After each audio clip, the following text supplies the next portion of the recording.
going on, everybody? Welcome into the Jets Report. My name is Patrick Siepman, and coming up on today's show, I'm going to be diving into my 53-man roster projection for your New York Jets. Could we have some surprise cuts?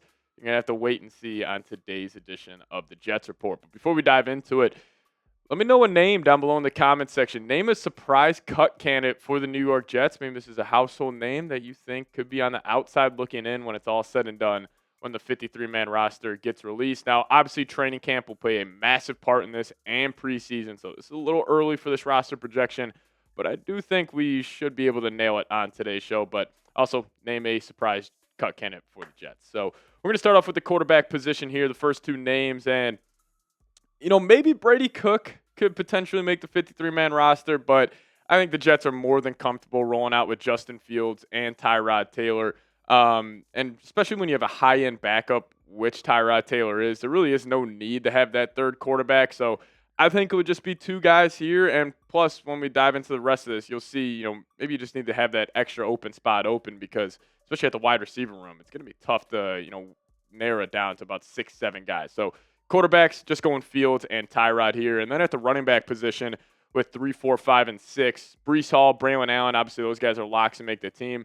Then we will include Isaiah Davis and Kene Nwangwu.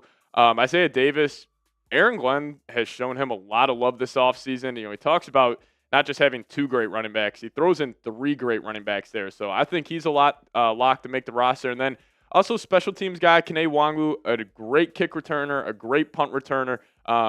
He was fantastic during his time with the Minnesota Vikings, and obviously last year had a massive kick return for a touchdown for the Jets. So I think that we'll keep 4 running backs, and as we know, the Jets are going to be really leaning into the run game this season, so just having more bodies in that room I think is definitely a plus. But this is probably the toughest room producer Dylan and I had to narrow down here, and we're actually going to have the Jets keeping 7 wide receivers. Now, most teams will either keep 5 or 6, but we have seen in the past teams keep 7 wideouts, even sometimes 8 wide receivers. But this is a tough list, and I will give the Jets credit here.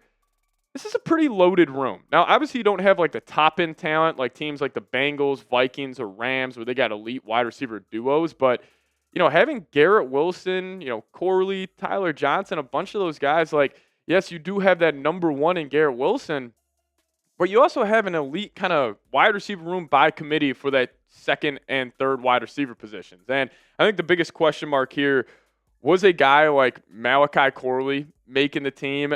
I think he will end up making it. Now, obviously, he was dealing with injuries this past offseason, so I think there could be a chance he gets cut, but I'm going to say he ends up making the team. The argument I can make on him getting cut is like, hey, it's a new regime in here. Aaron Glenn, Darren Muji, they weren't the guys that drafted Corley. And maybe if they're bigger fans of like a Xavier Gibson, a Tyler Johnson, who they brought in during free agency, and Arian Smith, like I think Corley would be that 7th guy to potentially, not make the roster. But I got them keeping 7 on this. But you guys let me know. Will Malachi Corley make the Jets roster? Give me Y for yes, or give me an N for no down below. Also, I will say the Jets tight end room, even though this was a huge question mark heading into the offseason, I like what they did with it. You spent a 2nd-round pick on Mason Taylor. He's a lock to make the team. You obviously still had Jeremy Ruckert there. Has a connection with Justin Fields. So I like him being a tight end too. And then I will say Stone Smart as a tight end 3, not a bad option.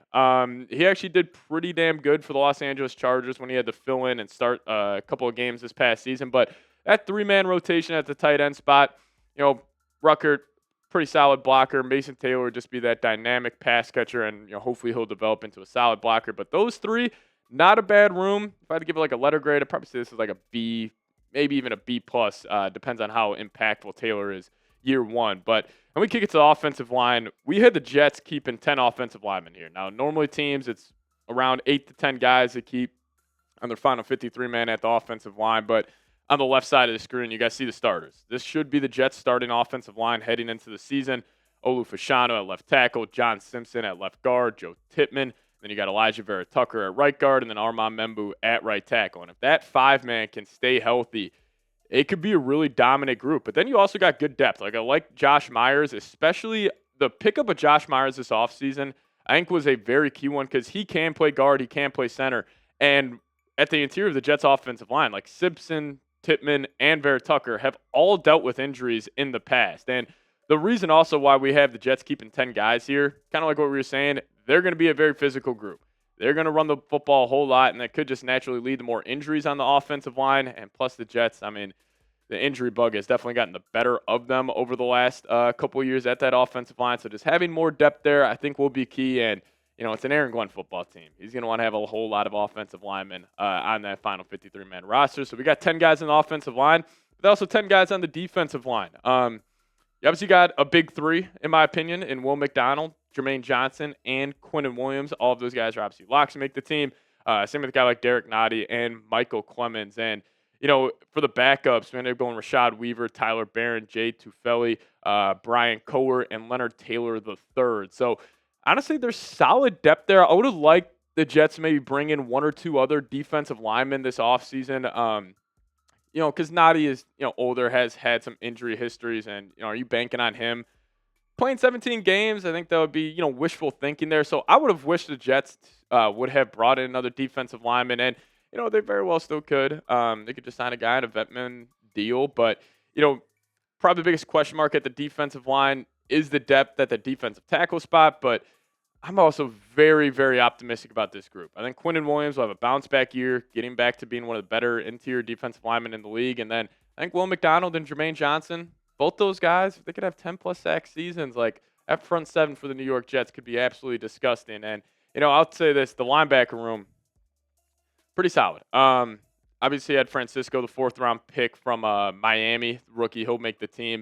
And then you got Jamie Sherwood, Quincy Williams, two of the best linebackers in the National Football League. So they're locks. And then just to add depth and to have a special teams guy, we are going to include Jamin Davis here. Now, he actually played for the Vikings in a couple of spot starts last season when the Vikes were really banged up at the linebacker spot. He actually had a couple of big-time plays for him. He's a very versatile player. I could see Steve Wilkes, blitzing him off the edge every once in a while if they want to show like a creative mug look. But I will say Jamie Sherwood, Quincy Williams, cannot wait to watch them play football this upcoming season. They're hitting their athletic prime. Both these guys are just fast, physical linebackers. They fly to the football. So with the defensive line and the linebacker group, pretty solid front seven here for the New York Jets. And then we kick it to the cornerback room.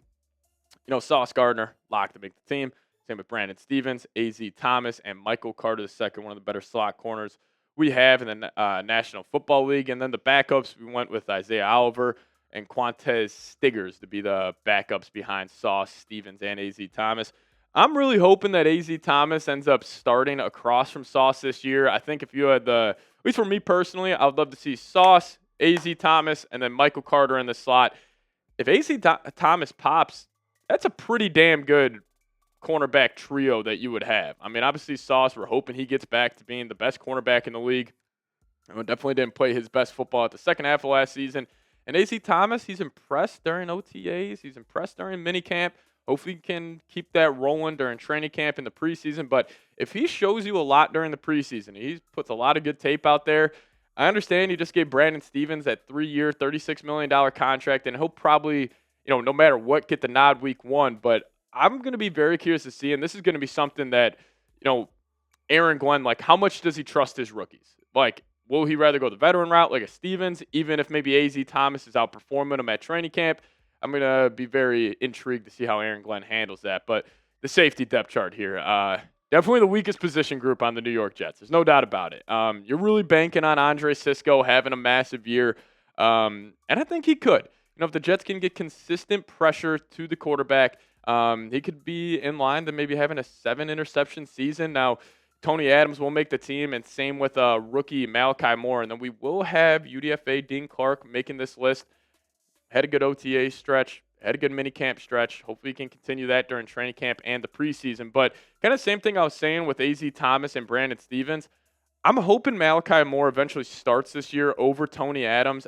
I am a massive Malachi Moore fan. He's a very versatile safety. He can hop in the box, play deep half. He can play some box safety. Very versatile guy, and he's got great instincts for the football. So maybe Tony Adams gets a start, during September, October. But I think once we hit probably around Thanksgiving, I would hope A.Z. Thomas and Malachi Moore are both starting for this Jets defense. And then the special teams, these guys matter too. Thomas Hennessy, obviously going to be the long snapper for the Jets this season. And then I'm going to say Caden Davis wins the kicker battle going on in New York. And then The only reason I chose Kai Kroger um, to win the punting job here is because this guy threw a lot of passes in college, a lot of trick plays. So maybe Aaron Glenn, maybe that's something he got up his sleeve. Obviously, the Lions ran a lot of trick plays this past season, so maybe Aaron Glenn will bring a little bit of that to the New York Jets. But that's our 53-man roster projection. Honestly, when you look at the team top to bottom, a lot of good players.